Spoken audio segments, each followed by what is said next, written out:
kontrovers Tucker Carlson dhe në këtë drejtim nuk më duket diçka serioze, sepse Kosova nuk ishte as vendi vetëm ku Shtetet Bashkuara ndryn në ish Jugosllavi, patën marrëveshjen e Daytonës, për çfarë do themi që ai pati një histori tjetër, dashuria dhe ndërhyrje në Bosnë. Kjo si Sharake.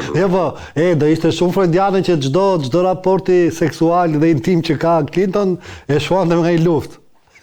Do kishte ndodhur katraunë në përballë. Shumë me këtë logjik, nuk e di ç'të them, domethënë mund të jetë përdorur në një periudhë caktuar të administratës për zhvendosje vëmendje me ndonjë element tjetër, por jo të bësh një luftë për të mbuluar një skandal seksual, nuk duket absurde. E qartë. Shiko, a mendon Gjoj që ftesa ndaj Donald Trump Juniorit dhe vajtja e tij në Serbi janë, si thuaç, klithmat e fundit, ose më saktë shtrëngesat e fundit për të mbajtur pushtetin fort nga Aleksandar Vučići, për ta shitur si aleancë fort përpara popullit serb për shkak të zhvillimit të protestave, pra si thuaç është një PR i papar i tij, i cili do të tregojë forcën, njësoj si një grup ose një individ i caktuar, i cili gjatë momentit që do të tregojë forcën, del me eskort, lëviz me bodyguard, bën shpenzime luksi për treguar që unë jam akoma në lojë, në fushë. Në këtë rast ne kemi presidentin Vučić, i cili për treguar këtë forcë del rrugëve të Beogradit, i shoqëruar nga Donald Trump Jr. dhe gjithashtu bën një podcast me të për treguar që sot aleati i Shteteve të Bashkuara të Amerikës në Ballkan jam unë. Bashkësit mund të jetë një nga mënyrat se si Vučić e ka shfrytzuar, por për të analizuar më thellë duhet dim detajet e vizitës, cilat nuk i kemi. Ne e morëm vesh, po themi, pak orë përpara se Don Junior të ulej në Beograd, që ai do të ishte si pjesë e një vizite. Pra nuk e dim nëse vizita është caktuar pas protestave që pam në Beograd, merrnin atë përmas të jashtëzakonshëm apo para tyre. Këtë drejtim nuk mund ta dim me siguri nëse po bëhet për të treguar popullit një lloj aleance të re. Dhe për të kuptuar edhe diçka tjetër, nuk mendoj se në Serbi vlen shumë ideja e një raporti më të ngushtë me Shtetet Bashkuara. Kujtojmë që mendimi negativ për Shtetet Bashkuara qëndron në masën 80 e pak %, aq më keq mendimi për Bashkimin Evropian, që është edhe, po themi, një synim i tyre për të antarësuar kushtet kur është dhe pranë, prap serbët mbajnë një qasje negative. Mund të jetë jo se ideja e një marrëdhënie ndryshe me Shtetet Bashkuara, pra jo armiqësore, ajo çka mund t'i bëj serbët besojnë se fal një raporti më të mirë me SBA-n mund të marrin një marrëveshje më pozitive në raport me Kosovën. Megjithatë, siç e the edhe ti në nisje të bisedës, është me shumë interes dhe duhet pritet qasja zyrtare që do të tregojë administrata për Kosovën dhe nga ku më pas do duhet diskutohet më gjerësisht.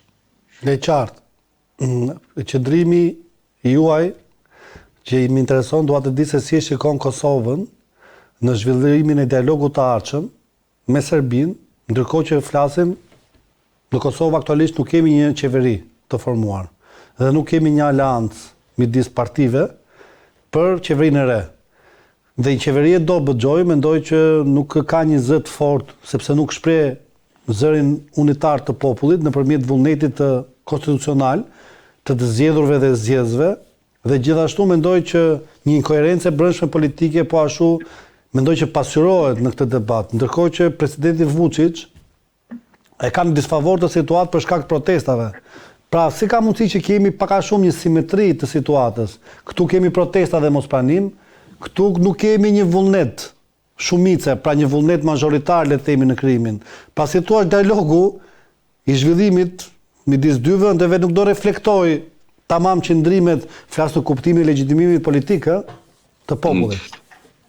Marsit, ke shumë të drejtë, nuk ekziston asnjë kusht politik për të zhvilluar një dialog me Serbinë dhe kjo vlen anasjelltas, pra si me situatën politike në Prishtinë ashtu edhe në Beograd. Kosova nuk e di ende çfarë do të bëjë me qeverinë e re, e jo më të mendoj, po themi, për një proces dialogu me kaq shumë qëndrime kundër. Është thënë nga partia në pushtet do vendosë që do të jetë ajo që do të formojë qeveri, por unë e shoh shumë të vështirë me 46 mandate që disponon, ja po themi dhe 3-4 nga Fatmir Limaj dhe 10 nga pakicat jo serbe, do të shkon në një total 60, kështu që në Kosovë duhet parë një herë se si do të bëhet qeveria. Dyshimet e mia që do të ketë sërish zgjedhje të parakohshme, edhe pse diçka e tillë nuk po flitet, ose ndonjë marrëveshje që do na çuditë të gjithëve nga deklaratat që kanë bërë deri tani partitë, ku kanë nënkuptuar se nuk do të bashkëpunojnë me njëra tjetrën, dhe sa i takon simetrisë me Serbinë, besoj se u humb një periudhë e artë për të arritur një marrëveshje më herët, kur qeveritë në Kosovë kanë qenë më të stabilizuara, dhe çka është më zgënjyese në Kosovë është fakti që partitë politike shqiptare nuk bëhen dot bashkë për të gjetur një rrugë strategjike. Do të them vetëm diçka.